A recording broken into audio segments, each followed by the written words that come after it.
Alright everybody, it's time to finally address the very important question, what is better, Super Sentai or Power Rangers?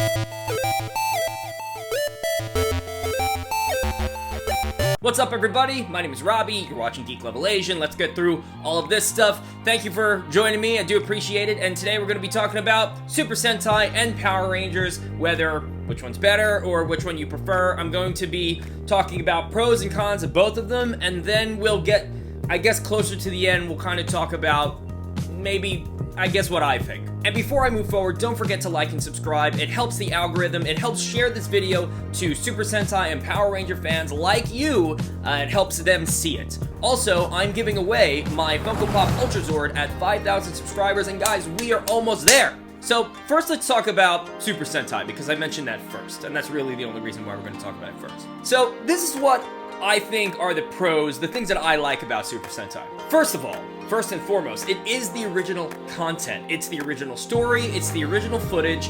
It's just the purest form of what this entertainment is supposed to be for us. So what do we get out of that? A cohesive storyline and all the footage that you want that's supposed to go with it. Now the second thing is, Super Sentai, a lot of people say that it's more serious or it's more adult. I wouldn't even say it is, because it definitely is a children's show, but I do think that the ceiling of what either Japan and America feel is appropriate for kids is a little bit different, not by much, just a little bit. So like for instance in Super Sentai, while the Rangers are fighting and they're already morphed or henshined already into their suits, you don't get them having conversations literally the whole time that they're fighting. So like unlike America, in Japan, they don't feel like they need to fill up the fight sequences with a ton of conversation.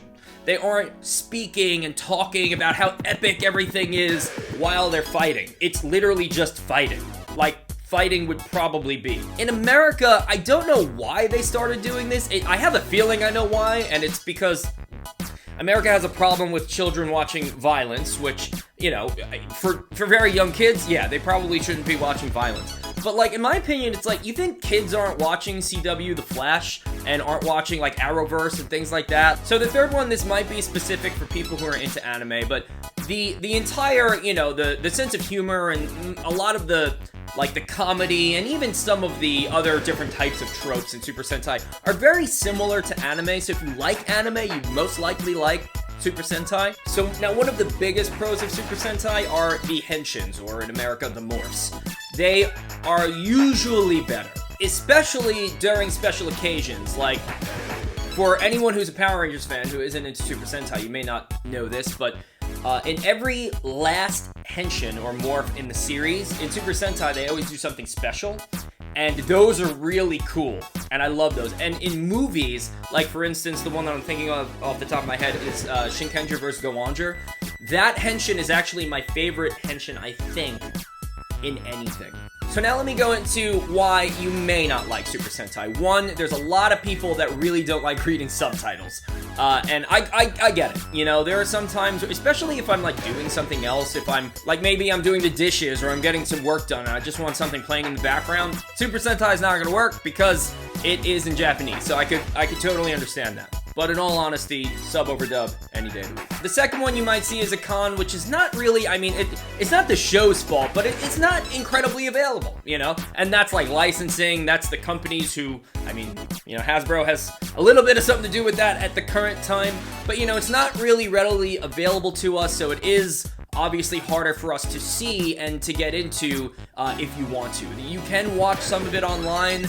It's not always the easiest thing to find, or if you find a website, there's like a ton of ads and pop-ups. I could see that being quite annoying for some people. And this last one relates actually to what I was talking about before. It's the whole like anime thing. Like, if you're not into anime, like, and you don't like anime and you've watched it and you don't like it, you're probably not gonna like Super Sentai because the tropes are very similar. The comedy is very similar. If you don't understand the formula or don't like the formula of anime, you probably will not like the formula of Super Sentai, because obviously in Japan, with their culture, they have their own sense of humor. They think certain things are funny that you might not understand.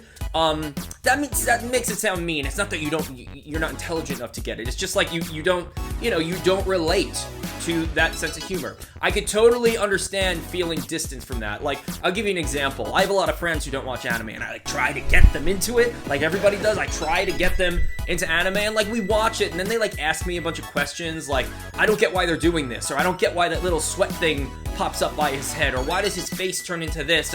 Like, I get it. Like, some people just, they're not into it. Alright, so let's move on to Power Rangers. So the first pro, obviously, is that it's in English. We can watch it here in the United States, and we will understand it, so that's great. So what's cool about that is I can literally have Power Rangers playing anywhere really in the house. If I'm doing something else, I'm cleaning or doing whatever, I can pretty much understand what's going on in the show, and I do like that. I have a few shows that I do that with, not just Power Rangers, like Bob's Burgers, Family Guy. Like, I watch a ton of shows, and I'm not actually watching them. Number two, it is catered to American audience. You know, you may relate to some seasons more than others, but obviously the characters are supposed to resemble that of either in specific series like teenagers who go to high school, and in Megaforce and Super Megaforce, they have jobs, you know, like even in Dino Charge, they all work at the museum, so they have jobs. And on that note, it usually is the case, and I actually ask myself this sometimes because I'm not exactly sure. Even high quality Sentai footage always looks not that great. For some reason, like, it's always a little pale. That's just the way that they color it. When that footage gets to the United States, it looks like it's a higher quality. Even though it's like the same shot, they color it a little different. It's a little more saturated. So sometimes specific scenes, maybe not everything, but a lot of scenes, I would say, look better here in America, which is pretty cool. Now, one of the biggest reasons that I really like Power Rangers is how involved the cast and the actors get in the cons in meeting us. I mean, that is something that should definitely not be overlooked, because not every fandom has that. Let's just be honest, they don't. Never in my childhood did I think I would have the opportunity to sit down and speak to these actors and ask them the questions I've always wanted to ask. That is incredible. And, you know, it may not be directly part of the show, but it is part of Power Rangers, and I think that's super important. So now, where does Power Rangers kind of fall short? The first thing I'm going to mention is really absolutely just not their fault, you know, like, and that's the storylines. The storylines are never, in my opinion, or I don't want to say never, but are quite often, 90% of the time, not as well done as the Super Sentai stories, but there's an obvious reason why. The original story has already been written, so whoever the Power Rangers writers are, they have to kind of already take something that's been written and like Americanize it, which is not an easy thing to do. It's kind of like, have you ever played Tetris? Normally when you play Tetris, you start out with a blank screen, but have you ever tried to play and, you know, you start at a higher level? You're kind of starting with a bunch of pieces that are already there that are really meant to just make your life harder. That's kind of what writing Power Rangers is like. You have this whole thing that's already a thing, and then you have to make it work for an American audience, which means a lot of reshoots, a lot of plot and story holes. You know, it's not really their fault, but, you know, the nature of this video is, you know, where does it fall short? That's one of them. Another one is a decision. It's a conscious decision that I can see has been made, which is to really keep catering to a younger audience. Now, I totally get that Power Rangers is a children's show. I get it. Great. But like I was saying earlier, the ceiling of what is acceptable or what they think kids can handle is different in Japan and America. It just is. And I feel like there was a time when it wasn't like that, right? And it's funny because a lot of people have different feelings about the different eras of Power Rangers, you know, like who owned it.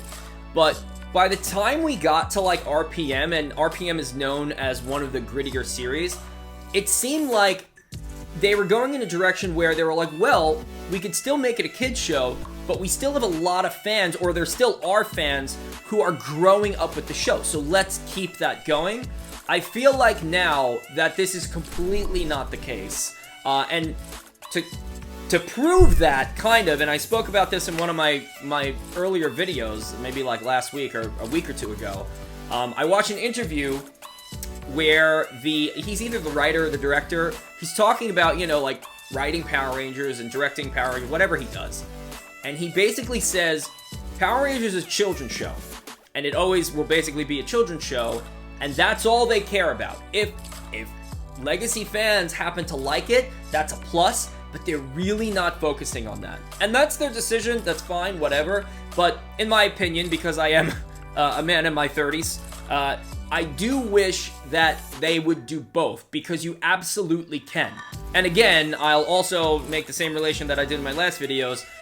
2012 Teenage Mutant Ninja Turtles on Nickelodeon is one of the best, if not the best, rendition of Teenage Mutant Ninja Turtles ever. It is absolutely a show made for adults because of how many callbacks they do to literally everything. The video games, the comic book, the TV show, the movies, everything. But it is a kid's show. So again, you can have a kid's show and you can absolutely write in the storyline things that would make more sense for maybe a more mature audience. So now we talked about a bunch of things that are great about Super Sentai, things where it's not so great, things that are great about Power Rangers, places where it falls short or is not so great.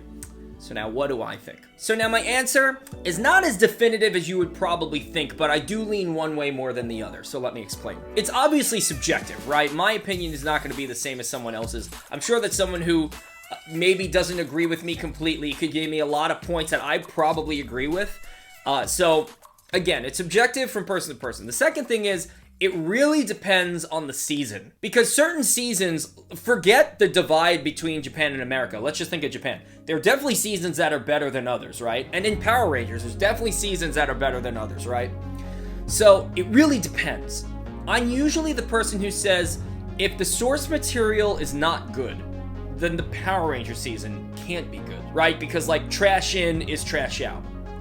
But that's not always the case, because in my opinion, there are certain series of Super Sentai that are not as good as their Power Rangers counterparts, which, like I was mentioning earlier, RPM, Go-Onger RPM is one of them. I think RPM is way better. But I will admit, I think that that is the exception to the rule, because in many cases, in most cases, even of my favorite Power Ranger series, I usually like the Super Sentai a little bit better. So, to sum all of that up, I guess you could say I definitely lean in a Super Sentai type of direction, but not for every season.